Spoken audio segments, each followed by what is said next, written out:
Welcome. We are live with take two. We are live with Reels in the Round on the rectangular table. We still are looking for words for table to start with an R. I did do my homework. Did you? I didn't come up with anything. Yeah, neither did I. I checked. Because when I was riding on the bus this afternoon, Uh-huh. I was all over Google Translate, trying to just all different languages. Different languages. I tried table. I also tried furniture. Nothing started with R. No, I can't even think of one. But to please you a little bit more, okay. You can see we're on episode 6. Okay. The first day of June. June is the 6th month. Wow. Wow. It's my mom's birthday. Is it really? It is. All right. It is. Happy birthday, Kirk's mom. Yeah, and Marilyn Monroe's. Oh. And Natalie. I know lots of June 1st birthdays. Interesting. It's quite the day. So this week, I wanted to get you a little bit more cultured. We've watched terrible movies. We've watched classic movies. But this week I wanted to watch, and I mean this 100% non-ironically, Adaptation is a masterpiece. Adaptation, this movie is an utter masterpiece. But what did you think? So I will actually agree with you, because I had no clue what to expect coming into this, but it is brilliant. So before, little tease bit right there. Okay. But before we get into anything, we got director Spike. Is that Jonze or Jones? Jones, Spike Jones. Jones. Okay.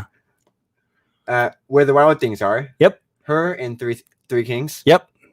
Now, fun little thing about Spike Jones. Have you ever seen the movie Lost in Translation? Have you ever heard of the movie Lost in Translation? Does not sound familiar.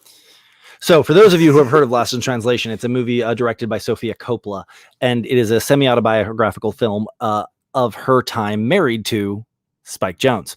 So in the film, she is played by, and again, it's only semi-autobiographical, it's semi-fictional, but the Scarlett Johansson character is supposed to be Sofia Coppola, and it's about all the time she spent traveling all over the world, traipsing after her husband, who was a little bit of a dick, and the character played by Giovanni Ribisi is basically supposed to be Spike Jones through the eyes of Sofia Coppola, which would make more sense if you knew who any of these people were, but you don't. But it's true. It's I don't particularly like the movie Lost in Translation, but it is a classic, and it is it's relevant to the Spike Jones character. Yeah.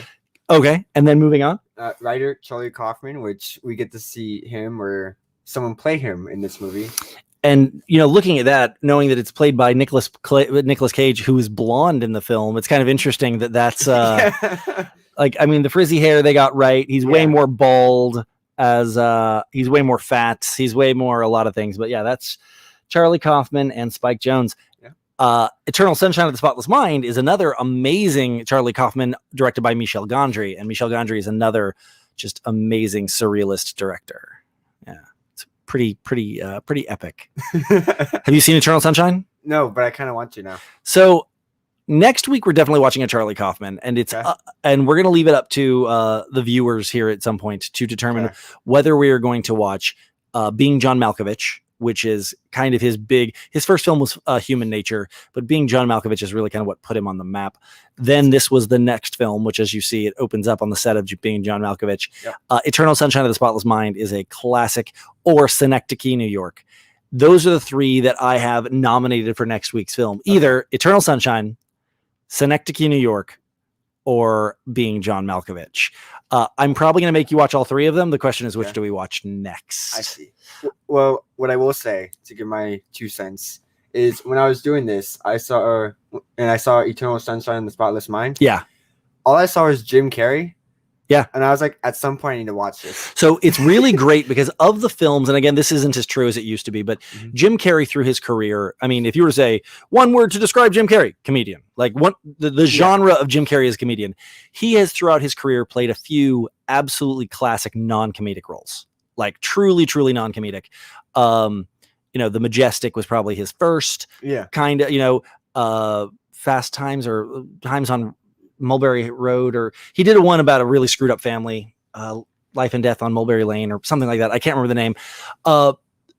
He's done a couple of obviously, Man on the Moon was one of his real breakouts, and Eternal Sunshine of the Spotless Mind it's quirky. It is not funny. Like at no point is Jim Carrey like, ha ha, that's fun. No, it is not a comedy, but it's brilliant.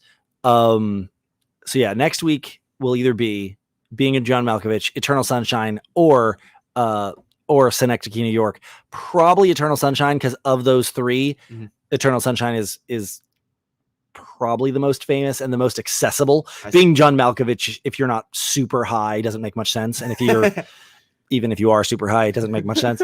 Synecdoche, New York is amazing and a masterpiece in its own right. All of these films are incredible. Being John Malkovich is John Cusack and John Malkovich, and some amazing an amazing cast. Eternal Sunshine is Kate Winslet, Jim Carrey, Frodo, Elijah Wood, Kirsten Dunst. It's an amazing cast, and Mark Ruffalo before he was Mark Ruffalo. I mean, he was always Mark Ruffalo, but before he was famous. It's classic. And then Synecdoche, New York is Catherine Keener and Philip Seymour Hoffman. So I mean, we can't go wrong. Even Leslie, one of our reviewers, even said that those three, it's a really close call. All three of them are epic. Charlie Kaufman doesn't do bad movies, but let's go with Adaptation, which I really do have to say, it's a close tie between this and Eternal Sunshine, of which is my favorite. I think this one's better written. I think Eternal Sunshine's more fun to watch. But okay. Talk to me. You knew nothing about this film. This is your first Charlie Kaufman. Before that. Okay. Oh yeah, here we go. So, Gone in 60 seconds. The fact that those are the three you're choosing to use. Okay, continue. To be fair, Nicolas Cage, I just kept what I had last week. I can tell. I added Willie's Wonderland. I see that is what we watched last week. And then for Meryl Streep, those are the three you chose. This woman has more Oscars than a baseball team. She could literally play a full I get the joke now. Major League Baseball game with one of her Oscars at each position. And none of those, I believe, are examples of her accolades. But continue. Chris Cooper. He's in Me, Myself, and Irene? Who is he? Okay. I didn't realize that they had been in August or Osage County before together. And Breach is one of my all-time favorite movies. Have you seen it? No. It's great. I'm not. Super great. Then Tilda Swinton, Snowpiercer. Whoops. Okay. Who'd you skip? For the record, Nicolas Cage should be up there twice. I know. I didn't notice that until... Nicolas Cage should be up there twice. Yeah, sort of. I didn't know because... Yeah. And then Tilda Swinton. Who are you missing? I'm surprised you didn't catch my mistake. Because, Kirk, tell me, who did Tilda Swinton play? I don't remember her name. I was like, she plays Willie? Okay. And I didn't remember that. But no, I don't remember her. I'm bad with names in general. No, she did not play Willie. That was from last week. And again, those are the three films you chose for Tilda Swinton. Your paradigm for choosing is always a fun one. You're welcome. I need to see Snowpiercer. I've been hearing good things, but I have not yet seen it. I haven't seen it either. So now can I ask the question? Yeah. Thoughts? Okay. So, I mean, you don't really see too much movies talking about the process of making said movie. Right. I mean, you definitely have a lot of independent films about the process of making an independent film, but this movie is about the process of making this movie. Yes. And that's impressive. That's yeah.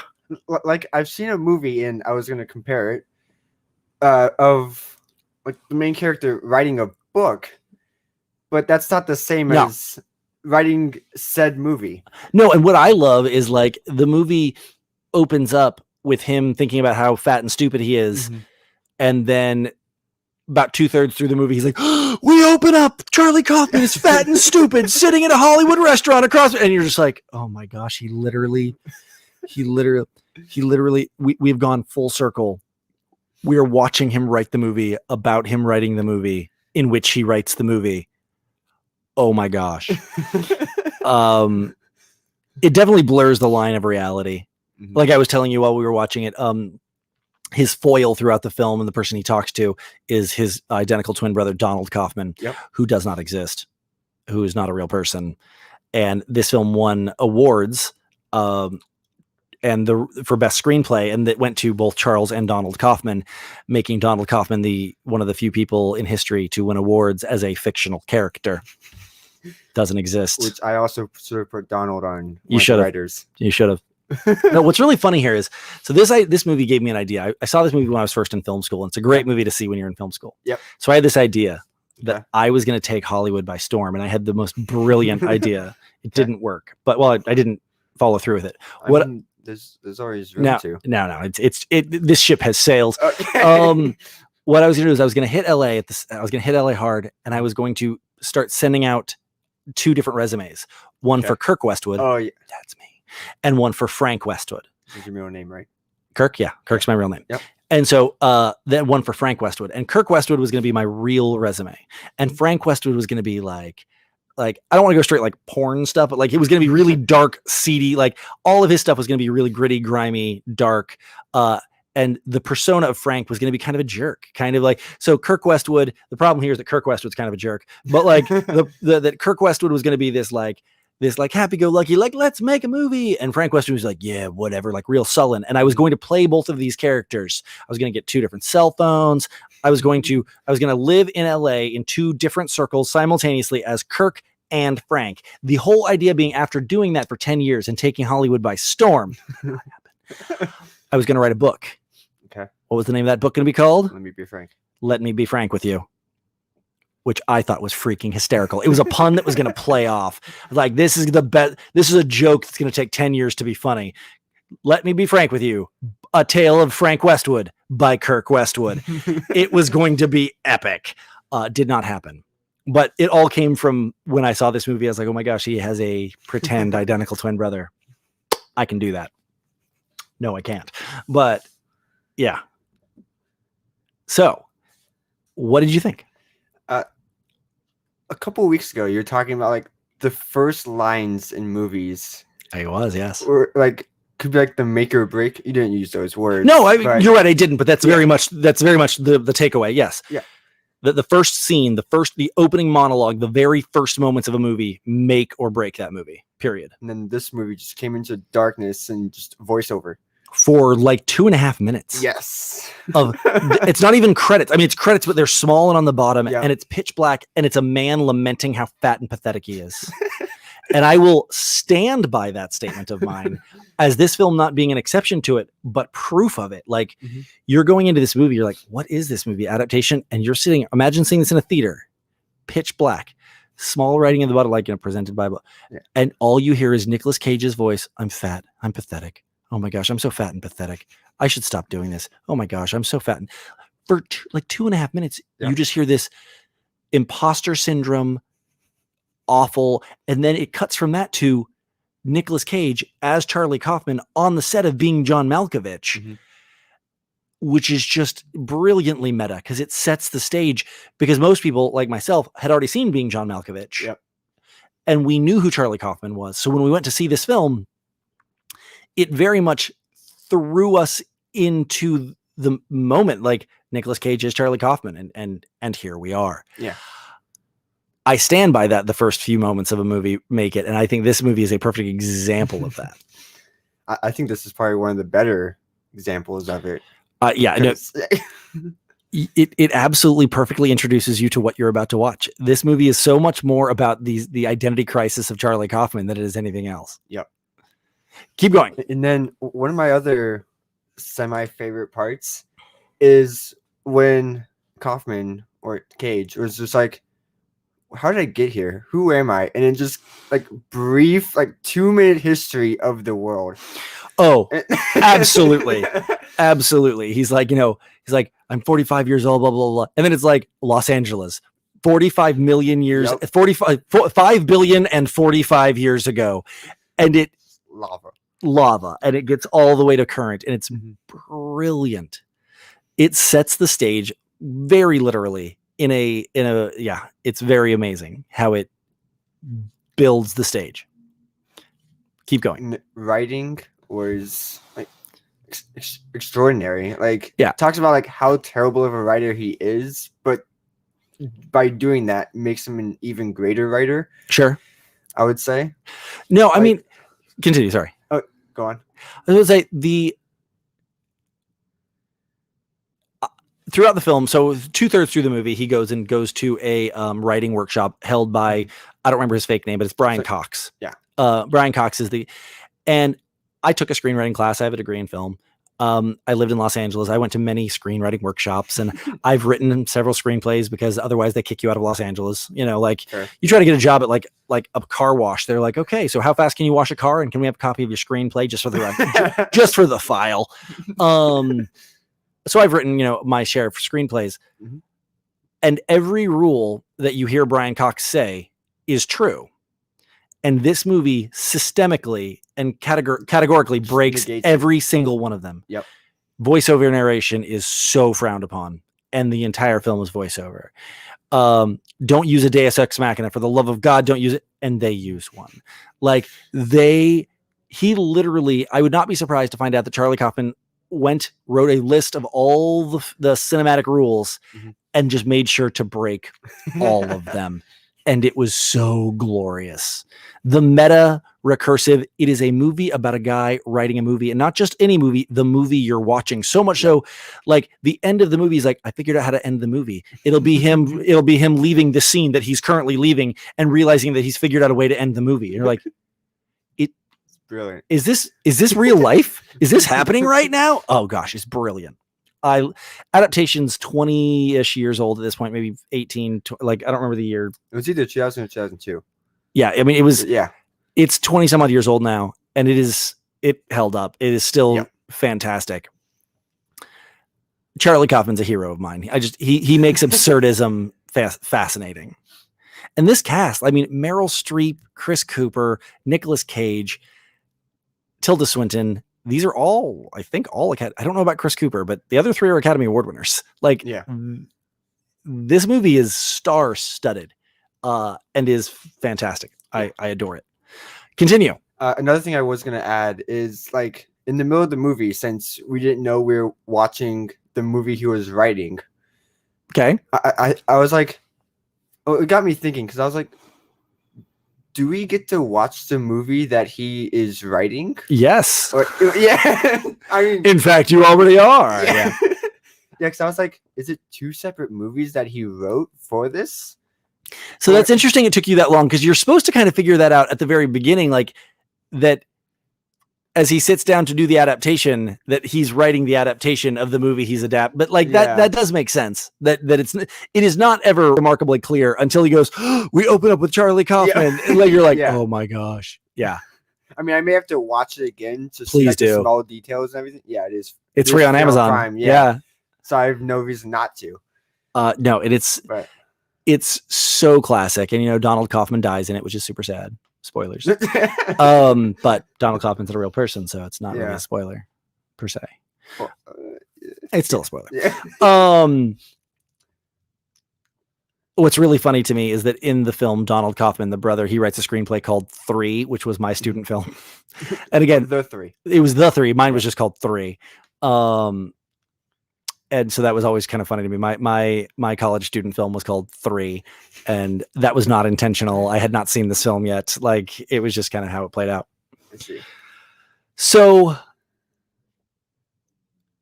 Spike Jonze is brilliant, but like this film, I truly think that everything takes the acting, phenomenal. The directing, great. But I truly think, and when we watch Eternal Sunshine next week, which I think I've decided that's what we're watching, I think that Michel Gondry really adds a lot. There's a lot of, if you're familiar with Michel Gondry's work, which I know that you are not, but if you're familiar with Michel Gondry's work, when you watch Eternal Sunshine, there's a lot of Michel Gondry in it. There's a lot of, sure, Charlie Kaufman's brilliant, but this is Michel Gondry. I see. I think with adaptation, kind of everything takes a backseat to the writing. Everything takes, like, the writing is the main character. Yeah. Because the story, I mean, the story is the main character. Yeah. Everything else takes Sure, there's actors in it. They help tell the story. Sure, there's a director. He points some cameras at some things and stuff.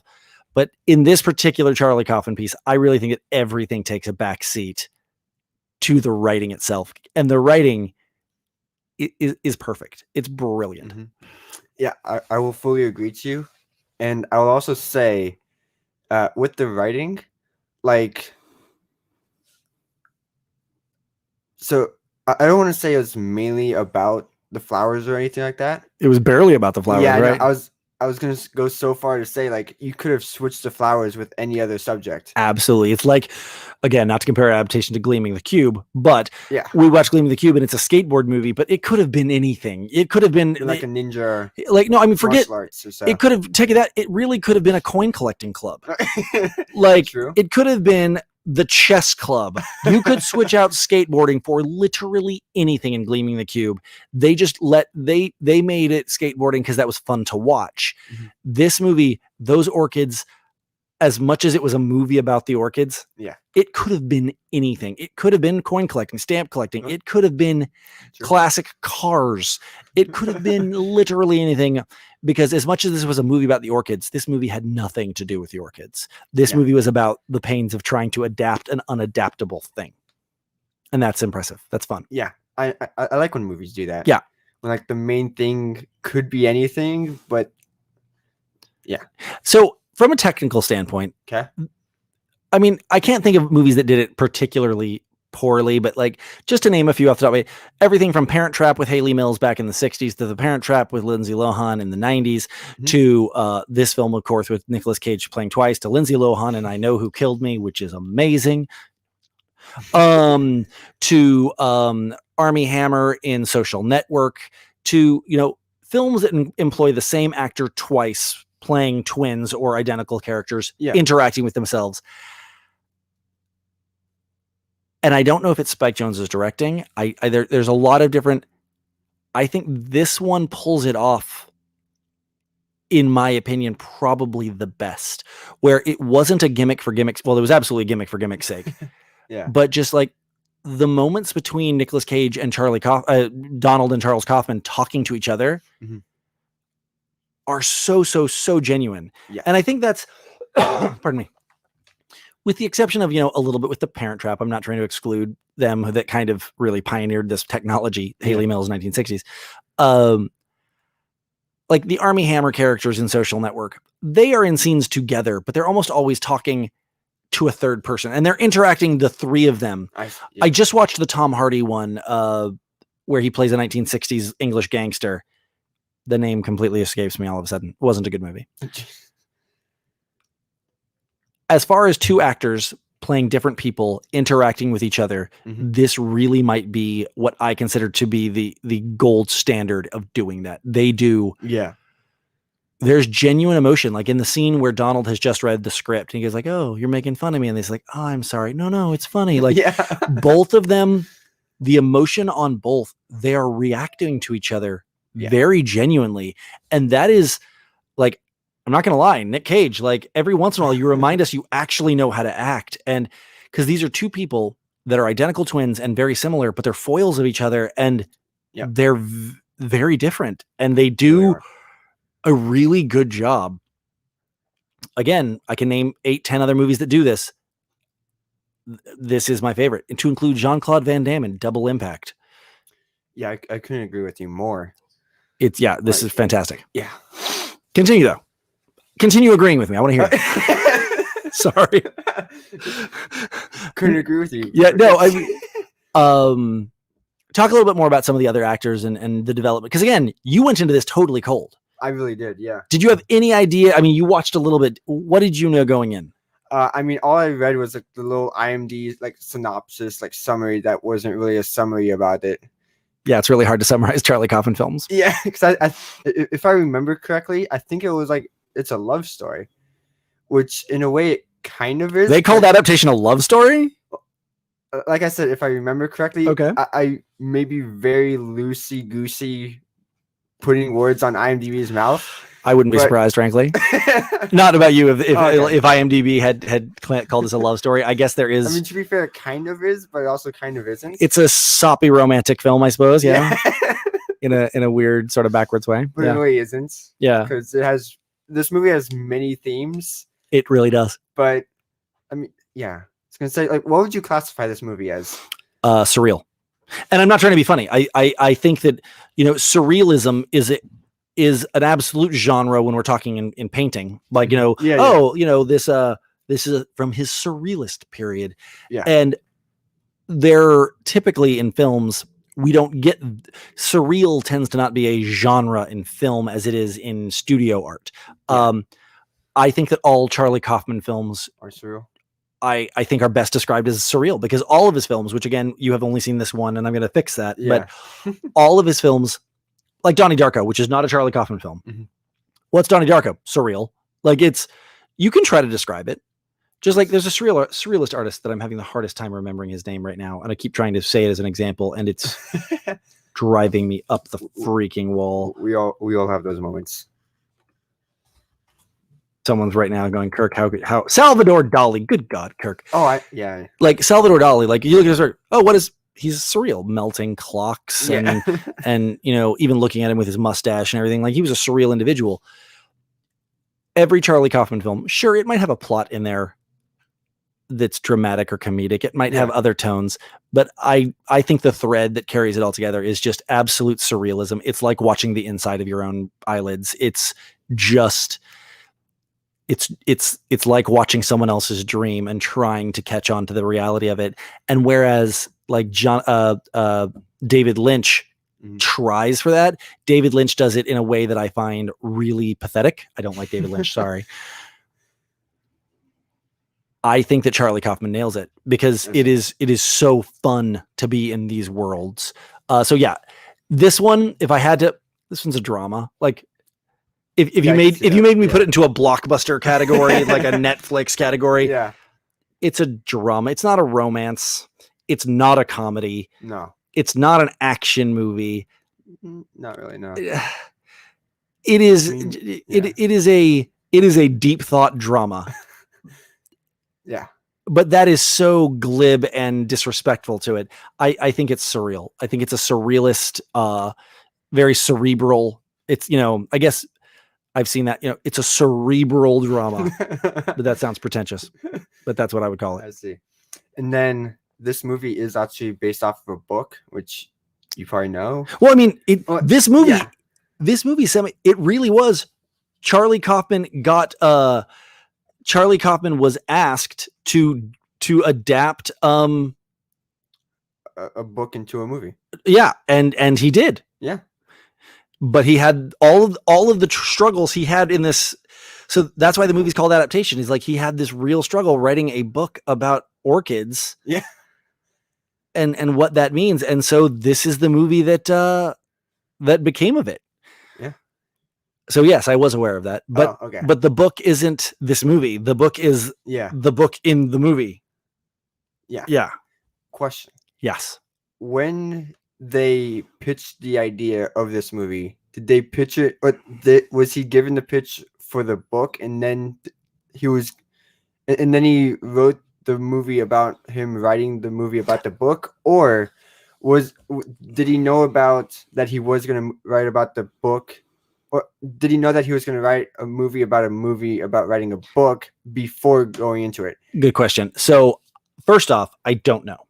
Okay. And I could find out later, like, oh no, it was all punk stunt. That was always the plan. Yeah. But I think that the movie answers that. It's that up to this point, he'd done a movie called Human Nature. He'd done a movie called Being John Malkovich, and all of his stuff was really zany and wacky. And I think that he really did get approached, and he really was looking for work. I think he was given this book, and he goes to see his agent, who I believe was played by Ron Livingston, about a third to halfway through the movie, and said, I don't know what to do. And he's like, be zany, be crazy. No one in this town is better at this than you. And he goes, but I was trying not to do that this time. Yeah. I was trying to be straight and show people that I could do this normal. And he's like, what? No. Like, I could be wrong, but I truly believe that if I had to guess, I think that's what happened. I think that Charlie Kaufman wanted this job. They gave it to him knowing that he was Charlie Kaufman.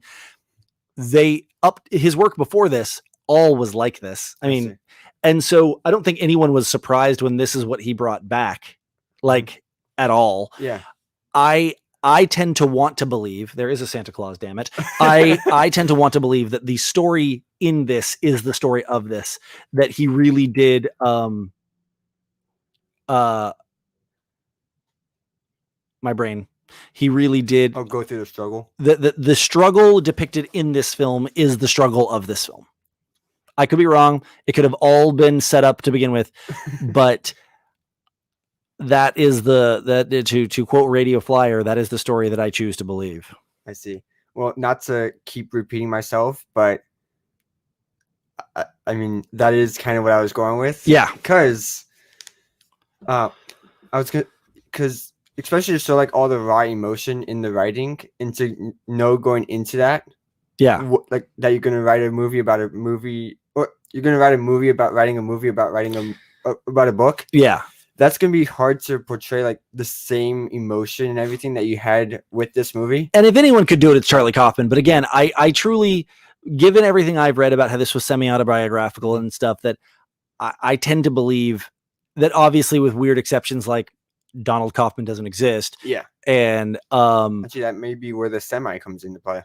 Yeah, like, and I mean, and I don't necessarily think the Deus Ex Machina, which again, Donald Kaufman was the Deus Ex Machina, Mm-hmm. like the big, murder chase scene at the end. I don't tend to believe that really happened. I think that I think that the John LaRoche character getting eaten by an alligator probably didn't actually happen. I don't know though. I haven't checked. Yeah.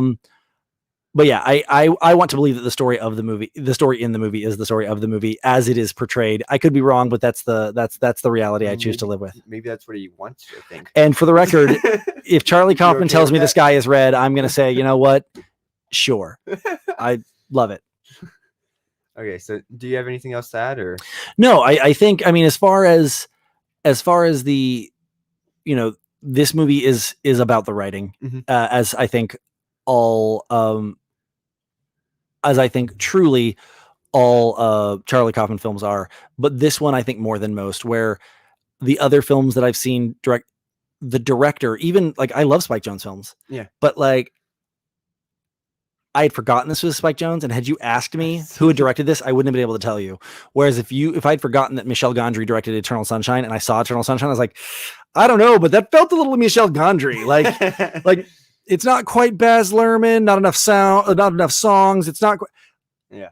Michel Gondry left his fingerprints on it. Whereas I think this film is so Charlie Kaufman. The writing is so loud that everything else takes a third, fourth, fifth seat behind it. And yeah, just fantastic. Acting, great. Yeah. Directing, great. Everything was, I think this film was utterly adequate in every category, but the writing knocks it out of the park. Final question before I go into the next slide. Do you think, since this was another question that we talked about last week, okay, do you think Nick Cage should have been replaced by Charlie Kaufman, or kept Nick Cage? No, absolutely. In this particular case, I've never seen Charlie Kaufman is a little bit like awkward and reserved, much like his. Yeah. This is one of those times that, as I said, like the Charlie Kaufman talking to the Donald Kaufman, like I think that Nicolas Cage really showed up for this role. Nailed it, yeah. Like, unlike Willy's Wonderland, where he was an utterly unnecessary, and so many of his action films where he is utterly unnecessary. Mm-hmm. I think this film really required someone who knew how to act, and I think that Nicolas Cage, in all of his awkward weirdness, this is one of those times that I think the awkwardness of Nicolas Cage lent itself to the awkwardness of Charlie Kaufman. Whereas had you replaced it with, Bruce Willis, it wouldn't have worked. Had you replaced it with Brendan Fraser, mm-hmm. It wouldn't have. That would have worked. Man's a genius. But like, I think there's a lot of people that couldn't have done this. Whereas last week with Willy's Wonderland, I was like, oh my gosh, so many people could have done this just as good or better. Yeah. I'm not convinced that there's many people that could have done this as good. There's other people that would have done a fine job, but it would have been a very different film. So you did ask like what I knew going into this. I did know it was a semi-autobiography. Right. And not knowing who Charlie Kaufman was, I think Nick Cage, like I could really tell who Charlie Kaufman was by watching this movie. Right. No, and that's absolute. That's a huge compliment Yes. to Nicolas Cage. Like, just like you come out of it, and you're like, okay, I don't necessarily know what he looks like, but I get this as a person. I know his struggles. Yeah. I know I get him, and that's a real compliment to Nicolas Cage. Yeah. Not so much to Charlie Kaufman, who's a little bit of a fat like loser in this film, but like, yeah. Okay, so next slide. So budget, 19 million. And generated 32. I'm Just betting well that's over double. Yeah, and I'm betting that's low. I'm betting 32 million is as reported 20 years like after the box office. Yeah. That's probably not the Amazon Prime numbers, if you will. Yeah. But and plus, even going before this, like before watching this movie, and I saw those numbers, I was like, really? I don't know if that was because you were really hyping up from last week, but is what? Sorry, I missed. Oh, when I was like, even before watching the movie, I was like, 32.8 million? Really? Wow. Couldn't believe it was that low. Oh yeah, no. Yeah. So remember the thing about me. The important thing is that I love independent films. I came up through. I went to film school. I love art house films and I love independent films. Yeah. And art house and independent films are almost never based on they're not popcorn films. Yeah. They're not Marvel movies. They're not trying to make hundreds of millions of dollars. And if they do, it's not necessarily a testament to their quality. So I say this all the time. I back on my old show, Nerdy News at Noon, where we talked movies. I made these up when I was in LA because people would get into these fights. They'd be like, well, this was a great movie. It's like, oh my gosh, it totally failed the box office. Like, this movie was a great movie. It was like, oh, they're the 3 C's of quality, and that's critics, culture, and cash. And that if you have 2 of them, you cannot say it's bad. For example, I do not like Lord of the Rings. Come at me, bro. I don't like it. I don't enjoy the films. I've watched them several times. I don't get them. I don't like them. It's not my cup of tea. Yeah. But critically acclaimed? Culturally relevant? Yes. Make some money? So I'm wrong. Like, and I'm okay with that. I will never say that they are shitty films. Like, oh my gosh, I hate those movies. They're such crap. Why are they so overhyped? They are overhyped. But like culture, critics, cash, all 3, I'm wrong. Yeah. I'm wrong. But a film that can be a box office flop, but have awesome critical acclaim or massive cultural relevance. And if it has any one of those in spades or any 2 of them at all, you can say you didn't like it all day, but it clearly wasn't a bad movie. So there are absolute movies out there that didn't do well in theaters. They just didn't. But they are super culturally relevant and they have a cult following and they move people and they are important into a subculture. You know what? Your balance sheet doesn't matter to me. Or so if something gets like a 98% on the audience score of audiences loved it and the critics called it a flop, screw you, man. It clearly wasn't for you.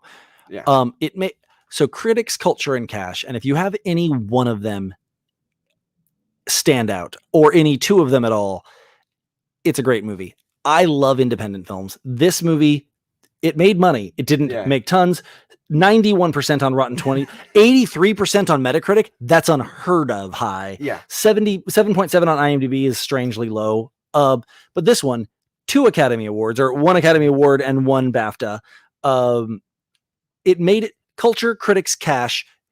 Did it make billions? No, but you can't call it like this movie is good. If you don't like it, fine. So be it. That's fine. I don't like Lord of the Rings and I'm wrong. I acknowledge that I am wrong. I don't like it, but it has the culture, it has the critics, it has the cash, and you're allowed to miss out in any one of them as long as you have something to say in the other 2.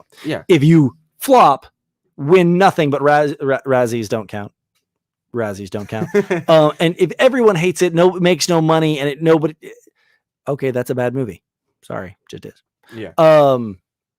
But yes, 83% on Metacritic is actually really impressive because Metacritic, like I said on my old show, we used to call it Metacritical. Like they are so angry all the time. But 91% on Rotten Tomatoes, 83% Metacritic, 77 on IMDb. This movie's good. Yeah, just is. Is this our last slide? It is the last slide. Okay. So, I mean, wrap it up for us.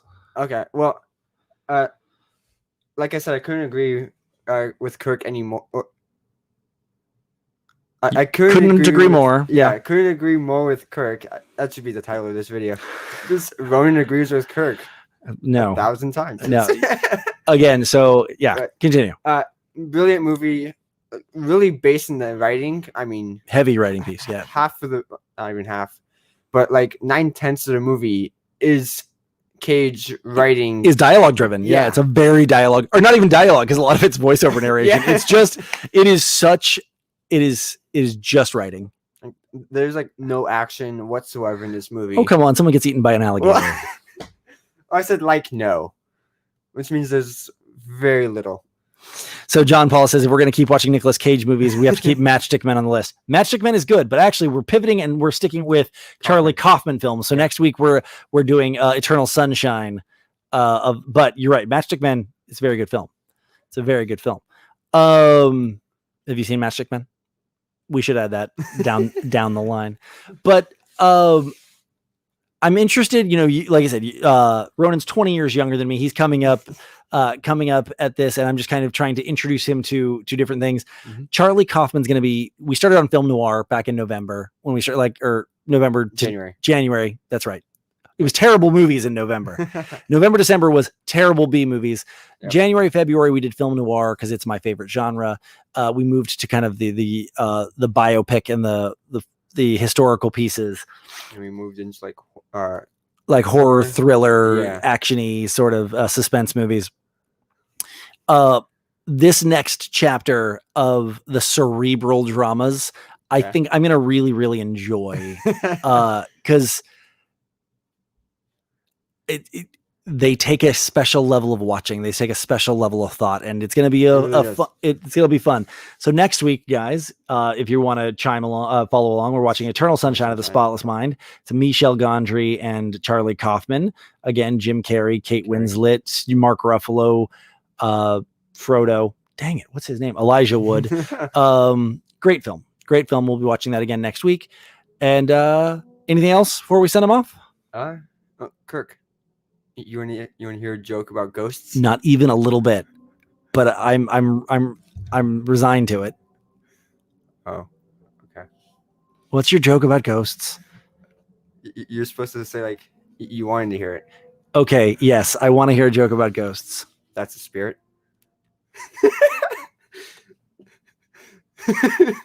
Anyways, this has been Wheels Around on the Rectangular Table. I've been Kirk. Okay. I've been Ronan, and see you guys next week. See you next week.